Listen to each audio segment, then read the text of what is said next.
Hello, and thank you for joining me. My name is Stephanie, and today I'll be talking about parts of IDEA Part B. So, the rest of the videos in this series will sort of have overarching topics, and this one's going to be a bit of a catch all for the rest of the information that doesn't fit into those categories, but I feel like is really important for you as parents to understand. So, we'll start talking about infants and toddlers. So, Child Find aims to identify, locate, and evaluate all children with disabilities and determine who is currently receiving needed special education and related services. Children age 0 to 3 who qualify after a Child Find evaluation will be served under an IFSP or an Individualized Family Service Plan, which summarizes what services the child will actually be receiving. Then, at the age of 3, parents have the option to continue those early intervention services or send their child to preschool, in which case they would be served under an IEP or an individualized education plan. Both IFSPs and IEPs need to be regularly reviewed, revised, and developed according to the law. This helps to ensure that children are receiving the most appropriate services and interventions based on their evolving needs, especially when we're at such a young age. Things do change very quickly. The Secretary of Interior is required to have a model IEP and IFSP available for review. So, if this is your first time going through the process as a parent, it might be useful for you to look those up online and review them, just so you have a baseline understanding of kind of how the documents are structured, what they look like, and what kinds of things are included in them. Furthermore, IDEA specifically states that parents have a right to transition planning meetings to ensure a smooth, effective transition from early intervention to preschool services. This would also apply if they're waiting to transition from early intervention straight into kindergarten. Now we're going to talk about student rights. So, according to IDEA Part B, the idea of a least restrictive environment is that children with disabilities should be educated in their natural setting with non-disabled students as much as possible, and they should only be removed from regular classes if they can't meet the academic standards satisfactorily with aids and services. The law states that service delivery may not be determined by funding. We'll get into that a little more in a different video. IDEA dictates that children attending private schools or religious schools fall under the law as well. They are entitled to the same services and activities as public school students. That area of the law also says children in the child find process need to be served in a comparable time period.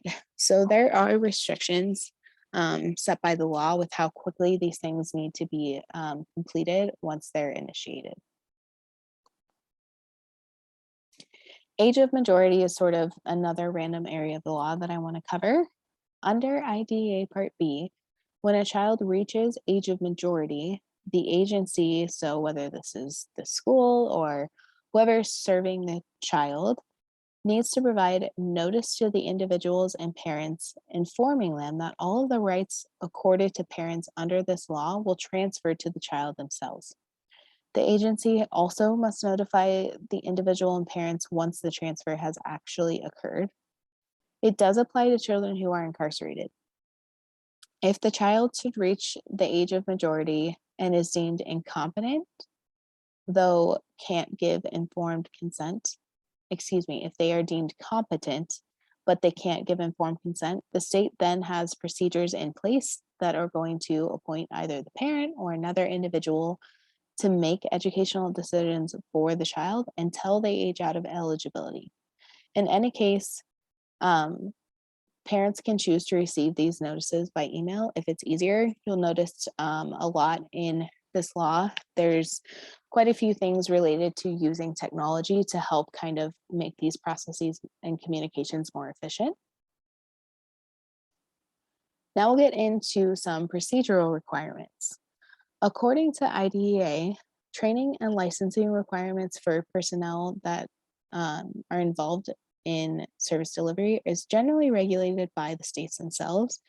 So, all this law says is that as long as related service providers meet state practice requirements, they may relay services if their certifications or licenses haven't been waived on an emergency, temporary, or provisional basis.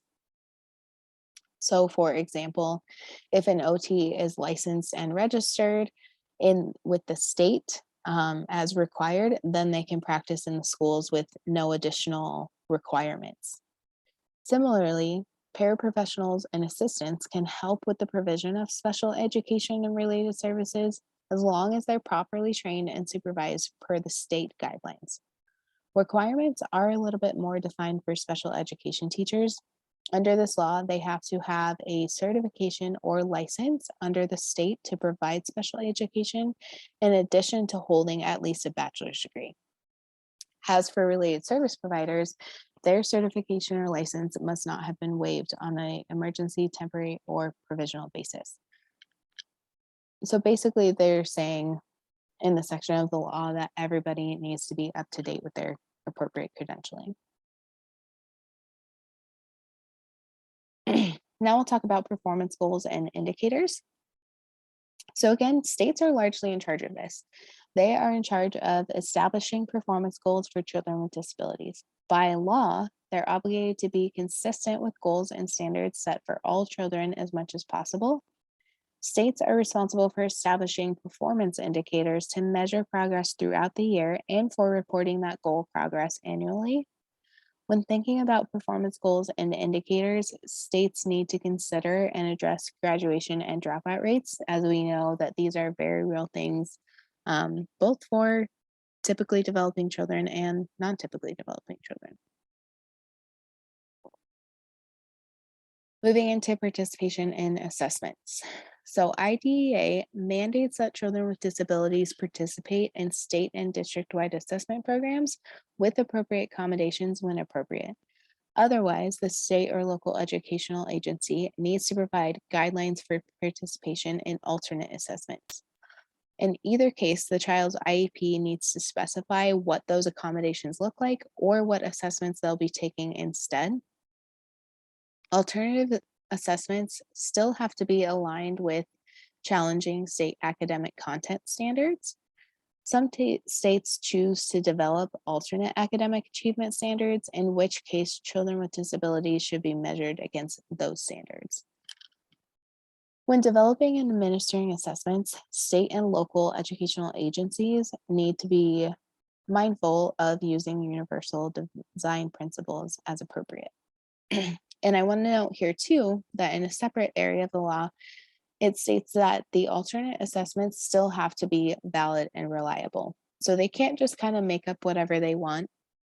There really are strict guidelines in ensuring that we are challenging our kids to meet their highest potential, and we are providing them with the support they need to be successful.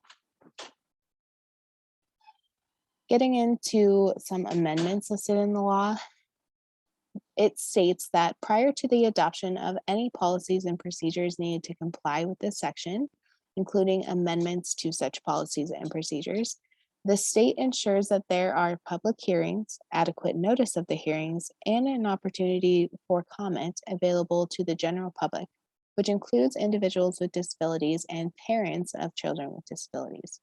This is key here. As a parent of a child with disabilities, you have the right to vote and voice your perspective on changes that may affect your child, and when appropriate, your child may have a voice too. So understand that this doesn't guarantee the changes you're advocating for will go into place, but rather it's an opportunity and a right for you to be involved in the process if you wish. Now we'll look at monitoring. Per IDEA, federal and state monitoring activities meant to improve educational results and functional outcomes. So really what they're doing is evaluating, are the processes working? Do things need to change? Where do we need to put more support to ultimately help our kids? States must submit performance plans at least every 6 years, and those will be reviewed at the federal level. But every year they have to report submit a report on how all of the local educational agencies or schools are doing on chosen performance measures. If you remember, we talked about a few slides ago how the states are in charge of choosing their own performance measures. So whatever they choose is fine, but they have to report on those every single year. This process helps to track how effective service delivery is and identify areas that could need more professional development or assistance with implementation. So each state has an advisory panel that is responsible for assisting the state educational agency in a variety of ways. First, the state advisory panel advises the state educational agency of any unmet needs in the education of children with disabilities.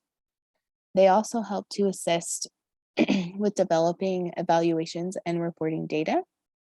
Should the federal agencies find any problems within those monitoring reports, the state advisory panel will help to advise the state educational agency in developing corrective action plans to address the findings. The state advisory panel is also involved in policies and regulations. In addition to publicly commenting on any proposed rules or regulations by the state regarding education for children with disabilities, they assist with developing and implementing policies related to the coordination of services for these children. So, who can be a member of these panels? Basically, it's anybody that's concerned with the education of children with disabilities. So, as a parent of a child with a disability, you may be eligible to be a member of the panel. Other potential members could be the individuals with disabilities themselves, teachers, state and local education officials, and administrators for programs with children with disabilities. It could also include representatives from institutions of higher education that prepare special education and related service personnel, other state agencies that are involved in either the financing aspect or the delivery of the services, public and private charter schools, state child welfare agency, from state juvenile and adult correction agencies, and the law says that there has to be at least one member from a vocational community or business organization that's involved in transition services. According to the law, members of this panel are to be appointed by the governor or other authorized official. So, if you are interested in being part of the state advisory panel, the governor may be a good place to express your interest as they are involved in choosing the panel. So, that concludes this portion of the video series where we talked about kind of some general information about IDEA Part B. Join me for upcoming videos to learn more about allocation of funds, the evaluation process, and IEPs. Thank you.